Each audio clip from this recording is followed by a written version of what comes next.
Did you know that America has a massive slip, trip, and fall problem? And you know the poster child is?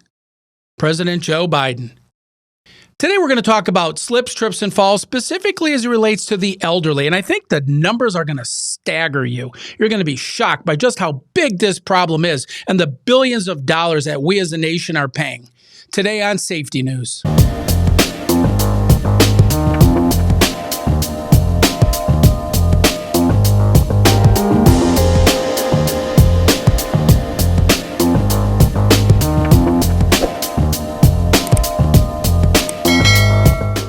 Welcome to Safety News. This is Russ Kenzior.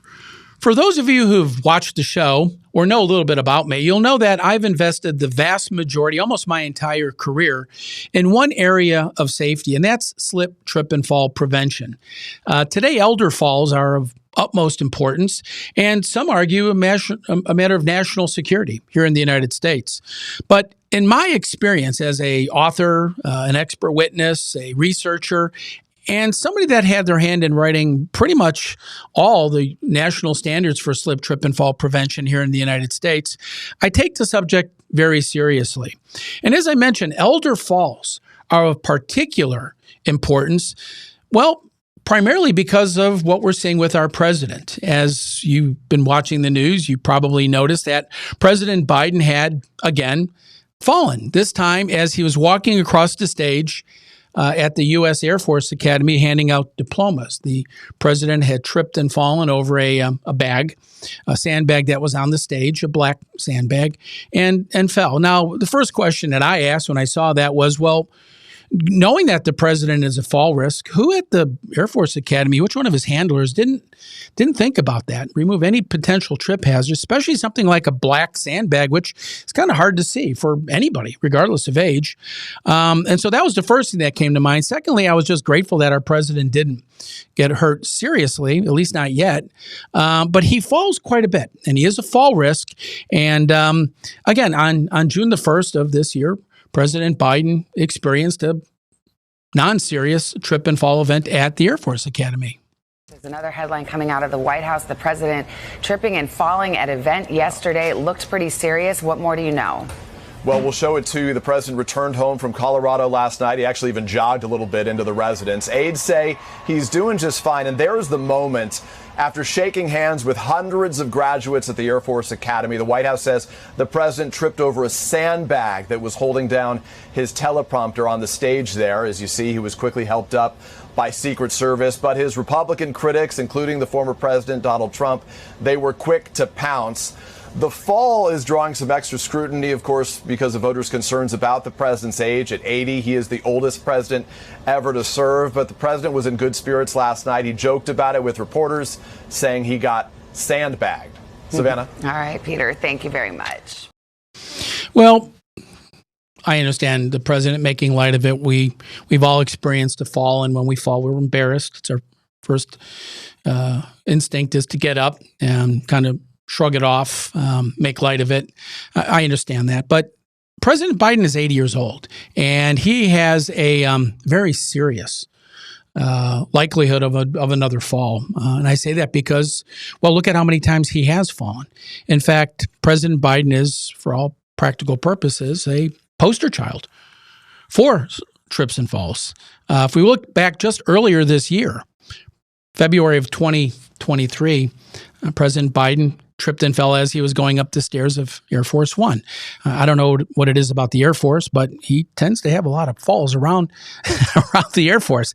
Again, he's an 80-year-old man. He stumbled as he was boarding the flight, as he had completed giving an important speech in Poland. And here he is walking slowly, touching the protective guardrail or handrail. He reaches the landing midway up, and as he takes a few steps, he trips and falls. The toe of his shoe hits the nosing of the step, causing him to stumble forwards.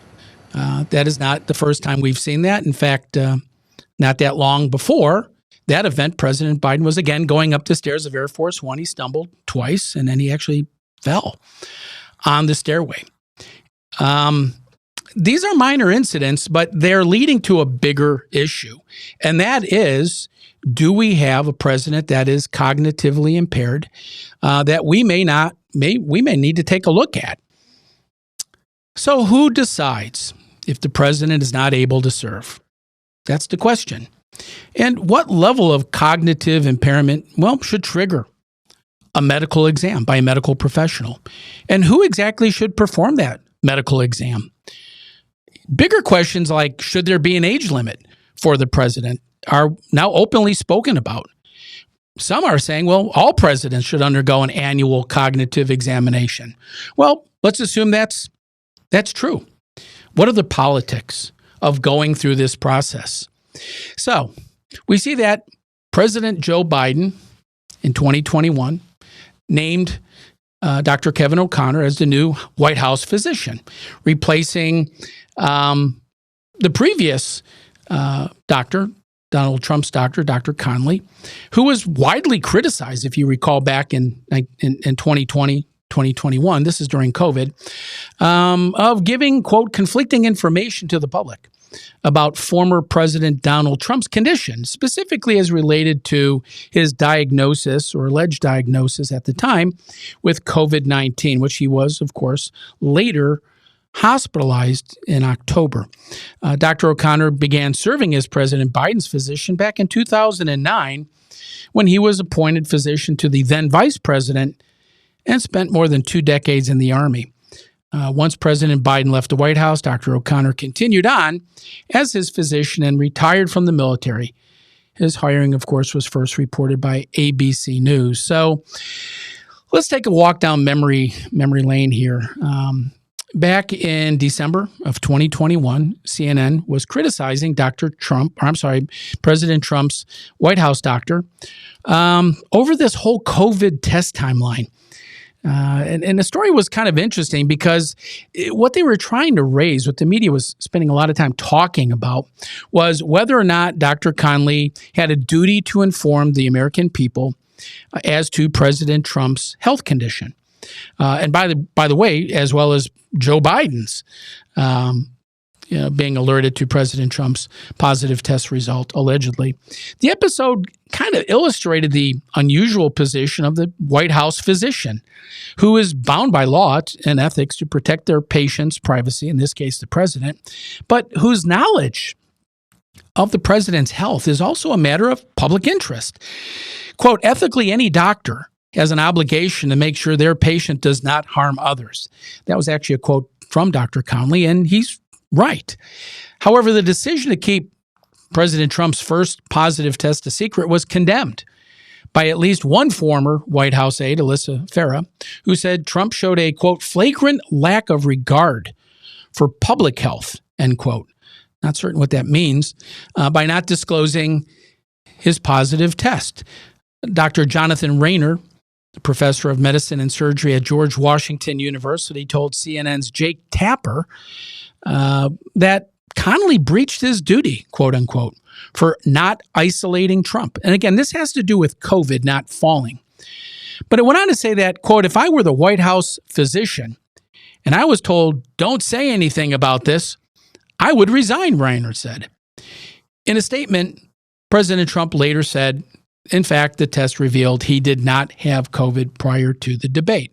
And so we take a walk down memory lane and we see the double standard. Does the president's physician have a responsibility to, in this case, do a cognitive exam of President Biden to see if he's capable of serving as president? There was a lot of criticism about President Trump having COVID, but we see that standard doesn't seem to apply to President Biden, which raises the question, just how big of a problem are elder falls? Well, the Centers for Disease Control National Safety Council puts out a lot of data. And if you look at this graph, which dates back to 2020, you'll see that the death rate for people who fall, accidental falls, just skyrockets at age 75. And of course, that's the age bracket, the demographic age bracket that President Biden and President Trump are both in. In fact, of the 37,000 Americans, and I think it was actually 42,000 last year, that died as a result of a fall, the vast majority are the elderly. In fact, if you look at the elder age groups of 65 on up, 65 plus aged individuals in the United States, over 42,000 had died, not injured, but died as a result of a fall. Falls are number 3, right behind poisoning and motor vehicle accidents as a leading cause of death. Poisonings, of course, are predominantly geared towards opioid overdoses. What's also interesting is to kind of look at this overlay of causation of falls and their general impact as it relates to other forms of injuries or fatalities, specifically motor vehicles. If you look at the red line, you'll see that's the motor vehicle death rate, and it's fairly stable. There's a little bit of a bump in those teen years, and we all know that teenagers are more likely to get involved in a motor vehicle accident, and sadly, many die. That's why their insurance premiums are higher, or their parents' insurance premiums are higher. But it's a relatively stable issue, and that's true of poisonings, choking, drownings. If you look at the curves, they're fairly consistent regardless of age. That is until you get to falls. The blue line, right around age 70, boy, that line just takes off. It's almost straight vertical in terms of its slope, its growth. And that's elder falls for the most part. Older people fall and die a lot. In fact, if you look at the 2020 data, and again, this is published by the National Safety Council and the Centers for Disease Control, aside from opioid drug overdoses, which is a very serious problem, one that frankly is long past due with corrective actions, falls are right up there. In fact, falls in motor vehicle accidents or fatalities are almost exactly the same. 1 out of 100, 101, 102 people will die as a result of a fall. And that's about the same number that will die as a result of a motor vehicle accident. So falls are a very, very serious problem, but most people don't really think about it or give any thought to it at all. But when we look at how big the problem is, 1 in 3 adults over the age of 75 and older will fall each year. Not all those people will die, but they do fall. And that's really what we're seeing with President Biden. Of those who do fall, 20 to 30% suffer moderate to severe injuries, again, like President Biden, that make it hard for them to get around or live independently. And most importantly, and this is really important for all of us to pay attention to, once you become a fall risk, it increases the risk of early death. In other words, President Biden's fall history really points to the likelihood, the early onset of him sadly falling and dying. Older adults are hospitalized for fall-related injuries 5 times more often than they are for injuries from other causes. Annually, emergency rooms across the country treat about 2.5 million non-fatal fall injuries amongst older adults. More than 30%, or about 734,000 of these patients, have to be hospitalized. So a lot of people wind up having to go to the hospital for a fall. So you look at the numbers, just how costly are falls. Well, in 2013, the total direct costs of medical costs of fall-related injuries for the elderly, people over the age of 65, and adjusted for inflation was $34 billion. That's what it's costing, $34 billion. Amongst community-dwelling older adults, fall-related injuries is one of the top 20 most expensive medical conditions, meaning folks that live independently, perhaps in a nursing home or in an assisted living facility, they generate a lot of cost, a lot of medical costs. In 2002, about 22% of community-dwelling seniors reported having fallen in the previous year. Medicare costs per fall average between $14,000 and $21,000. That's a lot of money that we're spending just on falls. Again, this is not fatalities, just the cost of Medicare-related costs. Amongst community-dwelling seniors treated for fall injury, 65% of the direct medical costs were for inpatient hospitalizations, 10% for medical office visits and home health care, 8% for hospital outpatient visits, 7% for emergency room visits, and 1% for prescription drugs and dental visits. A lot of people that fall will land on their face and have dental work needed. About 75% of these costs were reimbursed by Medicare. So we look at the real breakdown, age versus sex, how many men versus women are becoming injured or die as a result of a fall. The cost of these injuries rapidly increase with age. In fact, the cost of both fatal and non-fatal falls are higher for women than for men, perhaps because women tend to live a little longer than men, so the likelihood that they're going to experience a fall is skewed a bit because there's generally more women in the aged demographic. Medical costs for women, who comprise about 60% of older adults, are 2 to 3 times higher than for men. So women are more likely to experience a fall and are more likely to have a very expensive end result. Women, as I mentioned, live older, and when they fall, they oftentimes find themselves having to go to a nursing home or assisted living. In fact, let's take a look at nursing homes. Why do falls occur more often in a nursing home? And many of you may not realize it, but they do. Falling can be a sign of other health problems, and that's particularly of interest to President Biden. So what other health problems does the president perhaps have that we don't know about, that the White House isn't talking about? What is going on with the president's overall health? Does he have other impairments that we simply don't know and perhaps should know, especially as he's running for a second term? And so people in nursing homes, well, they tend to be a little frailer. I have more fragility than other older adults living in the community. They tend to be older than other older adults living in the community, have more chronic conditions, and have more difficulty just walking.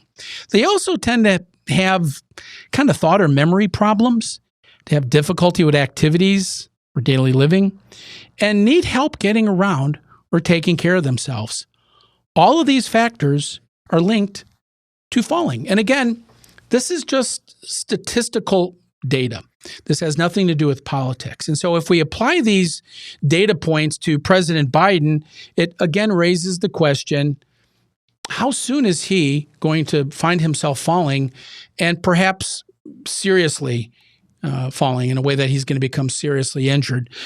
We all hope that that's not the case, but look at the trend. In 1994, there were 13,300 deaths due to unintentional falls.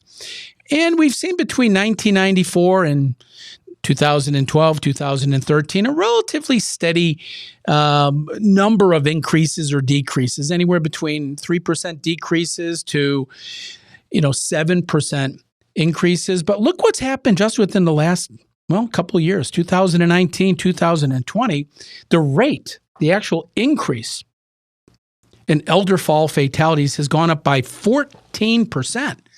That's a huge leap. Very, very big number. And it's one that really should be getting everybody's attention. As our country is getting older, people are going to fall more frequently. I'm a baby boomer. There's 10,000 baby boomers retiring every day. And that's where we're seeing the big numbers. The big numbers are coming from the baby boomer generation. They're driving up the numbers everywhere in the world. If you look at the United States, and this again is data published by the National Safety Council, falls are the leading cause per 100,000 population of injury and fatalities for the elderly. And so if you look at the death rate per 100,000 population, falls, specifically the elderly, age 65 and older, are number one. If you look at the rate of increase graphically, you'll see that it's gone from 67 per 100,000 to over 83 per 100,000. And that's a staggering number because those reflect a lot of people. And frankly, it represents a lot of money. This isn't, something that we as a nation could just absorb. And so it raises the question, what are we going to do about it? Where do we go from here? What is going to happen as our population continues to get older and the costs continue to go up? Where does this leave America? The fall rate increase in the United States increased by 30%. 30% from 2007 to 2016 for older adults. And if this rate continues, and again, this is the Centers for Disease Control data, if this rate of increase continues, and there's no reason to believe it won't, what that represents is that we're going to see 7 fall fatalities, 7 deaths every hour by our nation's elderly. Now, that's scary because that's all of us. That's going to impact all of us. For example, if your mother or grandmother or husband or wife gets hurt as a result of a fall, that impacts you. Aside from the dollars spent, that's going to impact you. If your mother fell at home and she can't live alone anymore, that raises questions like, well, what do we do with her house? What do we do with her dog? What do we do in general? Because when people get hurt and require hospitalization, long-term hospitalization, or nursing home treatment, it really puts a tremendous strain on the entire family, on the entire fabric of our country. And so that kind of raises the question, well, what are we going to do about it? Well, one of the organizations that can do something about it is the U.S. Consumer Product Safety Commission, or the CPSC. In April of this year, the National Floor Safety Institute petitioned the U.S. Consumer Product Safety Commission, CPSC, to begin taking action. And some of that action is really directly related to the data revolving around causation of slips, trips, and falls. If we look at just slips and falls, let's put aside trips and falls, but just slips and falls, about 50% of all slips and falls are directly related to the walkway surface, meaning the floor itself, the floor being slippery, being cleaned with a product that may have created a slippery condition. For whatever reason, the floor itself represents about half of causation for all slips, trips, and falls. For slips and falls. For trips and falls, that number goes up to about 55%. But look at the second category, that being footwear. About 24% of all slips and falls is directly caused by inappropriate footwear. And people wear the wrong shoes quite a bit. In fact, the elderly tend to wear the wrong shoes quite a bit. For example, they'll wear slippers at home or walk around in their stocking feet. And that's going to make the walkway a little bit more slippery than if you were wearing appropriate footwear. They also, when you look at trips and falls, well, they trip and fall over things like carpet mats or even their dogs or cats that are laying on the ground. If you get up in the middle of the night to use the restroom, you might trip and fall over the dog or animal that you have. But what's also important to note is the role of floor cleaners. And just this past year, the National Floor Safety Institute did its second study on the effects of household floor cleaning products. And this graph is a little difficult to see, but you can go on the NFSI website and print this out for yourself. What was learned is that 12 of the 17 most popular household floor cleaning products that are commercially sold, the kind of stuff you buy at the grocery store, well, they actually make your floor more slippery. 12 out of the 17 top floor cleaning products that are being used to clean floors in residences across the country actually will make your floor more slippery than had you not mopped the floor at all. And so that raises the question, how is it that manufacturers of floor cleaners are allowed to sell floor cleaning products that make floors slippery? How is it that manufacturers of floors are allowed to sell flooring materials that are slippery right out of the box?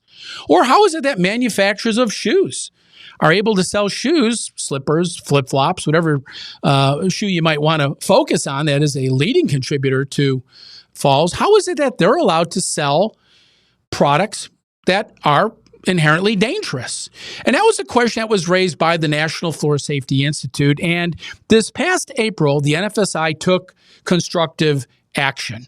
And the NFSI submitted its third petition to the U.S. Consumer Product Safety Commission, mandating that manufacturers of floors, of floor cleaning products, and shoes, footwear, that they begin testing and labeling their product's performance. What that means is if you're a manufacturer of a flooring material, you need to test your flooring materials, slip resistance, or what's known as traction level, per the NFSI B101.3 test method. That's the most widely used test method for floors across the world. And then label put a label on the product, informing the consumer just how much traction that product has. And there's a labeling standard. It's the NFSI B101.5 standard. Well, applying this same rule to cleaning products and shoes will go a long way in letting the consumer know, or certainly informing the consumer as to the risk that they're taking by buying a particular floor or floor cleaning product, or when they're purchasing shoes. I mentioned a moment ago, flip-flops. Nobody would argue that flip-flops are not safety shoes, but flip-flops are the most widely worn shoes. In fact, in states like Texas or Florida, Hawaii, anywhere in the summer months, flip-flops are probably the most widely worn type of shoe, and they're also the most slippery shoe. And so why is it that manufacturers don't simply alert the consumer by letting them know how much traction the product has? Meaning when you go to the store and you buy a pair of shoes, or you buy floors, or you buy a cleaning product, there should be a label on it. And what the NFSI is calling for is a labeling process that looks just like this. The NFSI B101.5 labeling standard is very, very simple for the consumer to understand. It categorizes traction in three ranges. You have a high traction range, which you see in the bottom left-hand image. You have a moderate traction range, and then, of course, you have a low traction range. Low, moderate, and high traction simply informs the consumer just how much traction or slip resistance a particular product has. So if you're going to buy a shoe or a floor or a cleaning product that has a low level of traction. So if it's a low traction floor, for example, that presents a high slip risk. If you're buying a floor cleaning product that's known as traction reducing, meaning it has a low level of traction, well, that also means that every time you're mopping your floor, you're making it more slippery. And of course, low traction footwear is just that. You're buying a shoe whose outsole has a very, very low level of slip resistance. And that, of course, increases the risk of a slip and fall event. The B101.5 standard has been published for many, many years, was just revised in 2020. And it's simply a standard guide for uniform labeling and identifying the wet dynamic coefficient of friction or traction of floor coverings, floor coatings, treatments, and with the latest revision, it will now include footwear. And so the B101.5 standard is one of particular importance and is one of particular interest, and should be of particular interest to President Biden. Why? Because the NFSI B101.5 standard, like all NFSI standards, was dedicated to the memory of somebody who lost their life as a result of a fall. And the B101.5 standard has been dedicated in memory to President Biden's mother, Mrs. Catherine Eugenia or Jean Finnegan Biden, who died shortly after experiencing a slip and fall event. And so we call upon the president to support this initiative and all of Congress to hold manufacturers' feet to the fire. That we need to expect that they do a better job of informing the consumer as to the risks associated with the products that they're selling. The U.S. Consumer Product Safety Commission will be taking up our petition later this year, and we'll be talking a little bit more about this on Safety News. Consumers like yourself will have an opportunity to submit public comments. The previous petition that the NFSI had submitted to the U.S. Consumer Product Safety Commission several years ago was specifically for floor coverings. And it might surprise you to know that every manufacturer of floor coverings, specifically ceramic tile, resilient floors, and others, openly and adamantly opposed mandating testing and labeling. The manufacturers of floors uniformly and aggressively oppose letting you know just how slippery and dangerous the products that they are selling you are. And it needs to stop. And it needs to stop not only for the flooring industry, but for the floor cleaning industry and for the footwear industry. Later this year, the National Floor Safety Institute is hosting a symposium on slip, trip, and fall prevention here at our headquarters in Hurst, Texas. That's a suburb of Dallas, about 10 minutes away from DFW Airport. The symposium is our second one. The first one was held on the campus of Emory University. This one will be held at the Hearst Convention Center, and it's going to be broken out into four learning tracks. One track for the food service industry, hospitality industry, and healthcare industry. A second track is for retail, grocery, and public facilities. A third track for legal, regulation, insurance, and risk management. And then the fourth track is for facilities maintenance, housekeeping, janitorial industries. And so these four learning tracks are specifically designed to provide the various industries specific information on what they can do to prevent slips, trips, and falls. The symposium is from September 25th through September 26th here in Texas at the Hearst Convention Center. The symposium is expected to draw hundreds of people. We hope we fill the room, and it's also going to be available for live streaming. So if you can't make it, but you want to watch it online, you can do so. The symposium's keynote speaker is John Quinones, ABC News veteran correspondent and host of What Would You Do? And he's going to be talking about a very, very important subject, and that is, what is the media's view of safety? I mean, how does the media spin safety, or how do they communicate safety? And as you know, this show, Safety News, is all about picking up where the media leaves off. As we all see shows from time to time, or news shows, I should say, from time to time, that address safety issues, people getting hurt, they rarely talk about what happened and why. They talk about what happened and who, but we're not certain what actually happened. Before I forget, I want to make sure, as I mentioned a moment ago, all of our standards are dedicated to a particular individual who lost their life as a result of a slip, trip, and fall. The NFSI B101.4 standard that was just recently published, which deals with wet barefoot conditions. Might surprise you to know that there really was never a standard in the United States that would measure the safety of things like bathtubs or showers, swimming pool decks, saunas and spas, or boat decks. Any place people walk under wet barefoot conditions, there were really no standards, no guidelines that established margins of safety. Well, there is now. The NFSI B101.4 standard for measuring the safety of of surfaces under wet barefoot conditions has been published and has been dedicated to America's dad, Bob Saget.